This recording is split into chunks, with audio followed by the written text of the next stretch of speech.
Ano ang unang ginawa niya? Dinismantle niya yung PACC. Yan yung watchdog ng corruption. So, who's responsible na? Siya. Mayor, di ba sinabi nyo na may kasalanan talaga yung DPWH? Pero bakit kaya sa tingin nyo until now hindi pa niya sinisibak si Secretary Bonoan ng DPWH? Ganito yan. Ang tingin ko lang dyan, pag yan, yung issue na yan, nawala lang na parang bula. Kasi ginagawa niyang press release yan, PR stunt niya, na pupunta sa doon, gano'n, kunwari, may nangyari talaga. Tapos walang makukulong na congressman o kahit sinong politiko, walang makukulong sa mga flood projects na yan. Ibig sabihin, palabas lang yan lahat. Kung serious talaga siya, sabi niya na, di ba? Alam niya, may tinuro na siya, may mga pangalan ng mga kumpanya ng contractors na in-expose niya, then why not file a case? Kulong ka dyan, kahit isang congressman na. Cooking show. Cooking lang na. Yung comment po, Mayor, tungkol po sa ongoing investigation sa flood control projects. So anong basa ninyo dito, sir? Sa tingin po ba natin, papanagot ang mga nasa likod ng katiwalaan kaugnay sa mga nasabing proyekto? Alam niyo, tingin ko lang doon. Okay man, sabihin na natin. Kasi si BBM kasi, akala niya mabango siya sa ginagawa niya. When in fact, sa chain of command, siya yung nasa taas. And for the past 3 years, he allowed that to happen. So whose responsibility is that? So ngayon, mag-e-expose siya na kunwari ng mga congressman niya na under din naman sa kanya because you're the president. Ikaw pumirma ng budget na yon. Tapos ngayon, sisisihin mo sino? Yung mga nagpasa ng ano? Bakit? In the first place, bakit mo hindi sinigurado? Kasi pinagyabang mo yan sa pangalawang zona mo na may 5,500 flood mitigation projects ka. Tapos ngayon, nagkaganon. Tapos sisisihin mo yung ibang tao. Ikaw yung presidente, you're the executive ng buong bansa. Responsibilidad mo na yun. If there is someone to blame, that will be him. Okay naman, kasi yung mga ibang politiko ngayon, ginagawa din nilang plataforma. Kasi magalong, nag-a-align sila. But, yung kinakalaban nila are the congressmen. Why not ask, or question the president himself? Correct. Kasi dinadivert tayo dyan sa mga congressman na yan, cooking show ba? But, sino man yung responsable talaga ng lahat? Sino pumirma ng budget? At sino implementing agency? It's DPWH, that is under the president. Correct. Mayor, ano masasabi niyo doon sa sinabi ni BBM na useless? Itong mga nakikita niya, I think, yung nakikita niya, useless daw yung mga proyekto. Kasing useless na nga. Kasing useless niya. Maging useless talaga yan because wala kang directive eh. Dapat simula pa lang ng termino niya, he should have said and instructed everybody, umayos kayo. Wag niyong galawin yung pera ng taong bayan. Kasi yan, tayo lahat, magpapayat ng buwis, ilalagay dyan, gagawing infrastruktura, kailangan maayos, walang masisira dyan. Ano ang unang ginawa niya? Dinismantle niya yung PACC. Yan yung watchdog ng corruption. So, who's responsible na? Siya. So, itong mga nag-iingay ngayon, that is yung sumasakay sa plataforma, kunwari ng presidente na may expose siya, you ask the president himself.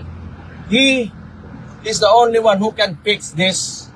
Hindi yung pagtuturo niya sa mga congress, it will not fix anything. It will not fix anything.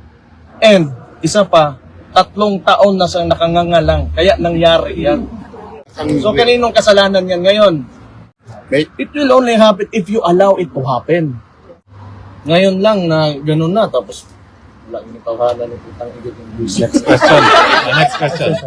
Mayor, di ba sinabi nyo na may kasalanan talaga yung DPWH? Pero bakit kaya sa tingin nyo until now hindi pa niya sinisibak si Secretary Bonoan ng DPWH? Ganito yan. Ang tingin ko lang dyan,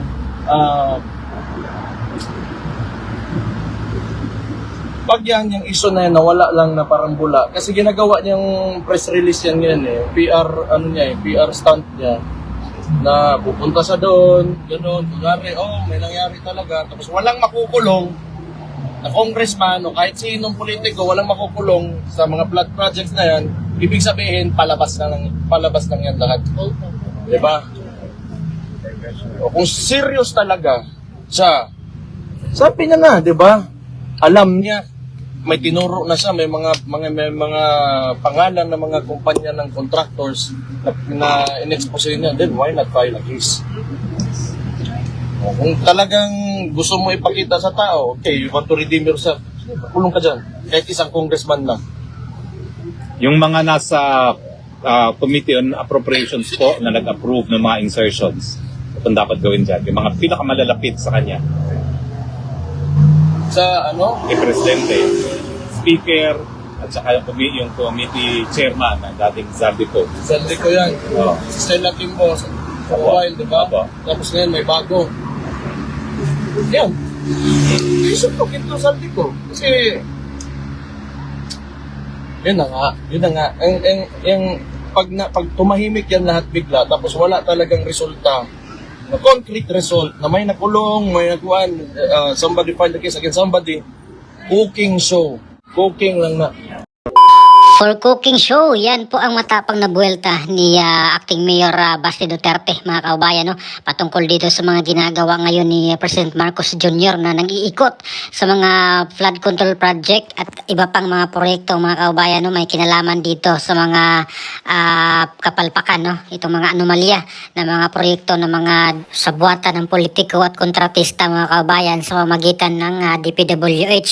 At kamakailan lang, mga kaubayan, pumunta siya doon sa Tuba Benguet na nakita niya doon yung proyektong sinabi niyang useless at itong mga flood control project, mga kaubayan, na walang bakal, no, puro lupa o kaya buhangin lang, mga kaubayan, at may kaunting simento, kaya konting ulan lang, konting baha ay wipe out na, wasak na agad, mga kaubayan, yung flood control, no, yung mga ginagawa nila dito para sa pag-mitigate sa mga baha. At para po sa aking opinion, mga kababayan, no, tamang-tama po, agree po ako dito sa sinasabi ni Mayor Basti Duterte na pinakaunang ginawa ni PBBM ay tinanggal itong PACC, itong Presidential Corruption Commission, mga kabayan, no, na malaking tulong sana. Ito po yung watchdog, no, dito po sa ating mga opisyalis ng gobyerno na bantayan itong pera ng taong bayan, mga kababayan. At nung panahon nga po ni PRRD ay wala pong ganitong nangyari, no, itong mga talamak na mga korupsyon sa mga flood control. So ngayon lang po ito dito sa pagpasok ni PBBM, dahil unang-una first day pa lang, mga kababayan, ni PBBM ay dinismantle nga, no, tinanggal niya itong Presidential Anti-Corruption Commission, itong PACC. At talagang iwan ko bakit kaya ganun, mga kababayan, at nag-iingay, no, nag-iikot-ikot ito, pinupuntahan ni President Marcos itong mga flood control project na siya naman talaga yung may pakana rin dito, or siya yung masisisi, no, dahil dito sa kanyang ginawa, tinanggal niya yung Anti-Corruption Commission. Sana malaking tulong sana yon, dahil sila po yung pangunahing nag-imbestiga dito po sa mga tiwali ng mga opisyalis ng gobyerno, no, dito simula sa sekretary at pababa, mga kababayan, no? Pero itong mga congressman hindi na po hawak ng PACC, pero sa pamamagitan ng DPWH, mga kababayan, ay pwedeng maimbestigahan itong koneksyon, no, ng congressman, kung sino po yung kasabwat dito sa mga taga DPWH na mga district engineer o kaya regional engineer, mga kababayan, no, or regional director ng DPWH. At ngayon meron pang mga contractor, no, na siniwalat itong si PBBM, at hanggang doon lang naman, wala naman siyang binanggit mga pangalan kung sino pong may-ari nitong mga contractor company na nakakuha ng paulit-ulit na mga proyekto, mga kababayan, no. At iwan ko lang kung seryoso siya dito, at dasara kinasuhan niya na agad, mga kababayan, no, ito sa ombudsman, siya na mismong mag-initiate, kasuhan niya na agad itong mga tiwali na mga opisyalis ng gobyerno, mga kababayan, no. At sabi pa nga ni Senator Raffy Tulfo ay 13% na lang, o nasa 13.5% na lang itong pera, no, itong budget na sana para sa proyekto, dahil yung 86.5% ay napunta doon sa bulsa ng politiko at ng kontraktor mga kabayan. So pinaghahati-hatian na, pero mas malaki ata ang nakuha doon sa proponent, no, itong mga congressman for that matter mga kabayan, kasi sila yung nagdala ng budget, sila yung may hawak ng budget. At ngayon si PBBM ay mukhang hanggang salita lang naman to mga kababayan, no. Sinasabi niya hindi daw siya aalis sa pwesto sa Malacanang kung hindi niya maayos, hindi niya ma-resolve itong sigalot, itong corruption mga kababayan, no, tatalamak dito sa mga flood control. At sana po kumilos na siya, mag-file na siya ng kaso dito sa ombudsman mga kababayan, patungkol dito sa mga nalalaman niya, kasi ang laki-laki ng budget niya mga kababayan dito sa intelligence fund niya, ay malamang alam niya kung sino-sino itong mga taong involved dito, no. One click away lang yan kay PBBM mga kababayan, hawak niya lahat ng mga resources ng gobyerno.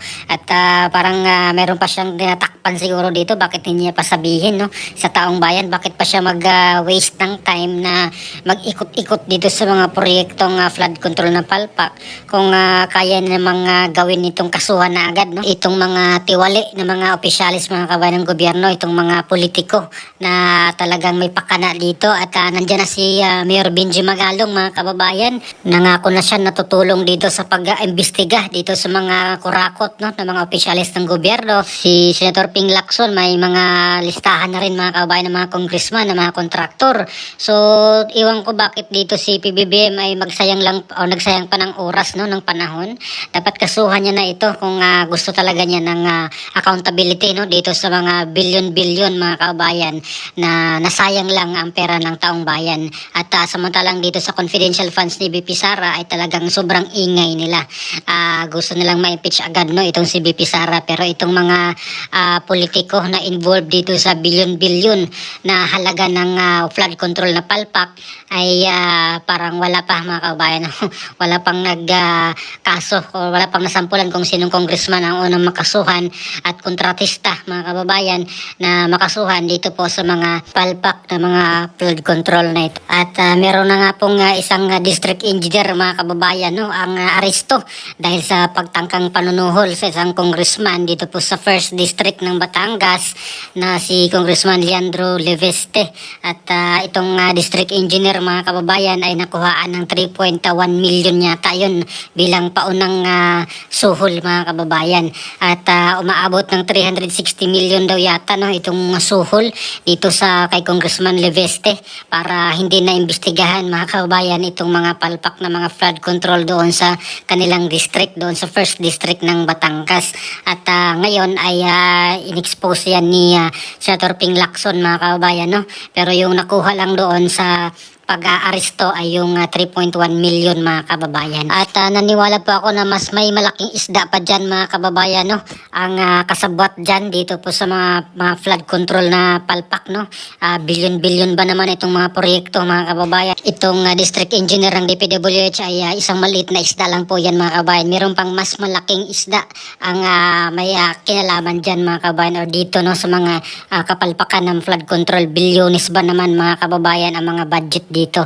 Kaya talagang tiba-tiba itong mga kawatan, no, itong mga kurakot na mga kontratista at mga politiko. So ano pong opinion dito sa mga sinasabi ni Mayor Basti Duterte na for show lang or for cooking show lang itong ginagawa ngayon ni PBBM na nag-iingay, kunwari ay concerned siya, pero unang-una siya naman yung may pakana daw, siya yung may kasalanan mga kababayan dahil siya yung nagpirma naman at hawak niya lahat itong mga ahensya ng gobyerno. Mas mataas pa siya dito sa mga congressman na may mga pangalan na nasa listahan ng mga kontraktor ng mga congressman na kasama dito sa mga Palpak na mga flood control na ito. So ano pong opinion mga kababayan, please comment down below. Maraming salamat. God bless po sa ating lahat.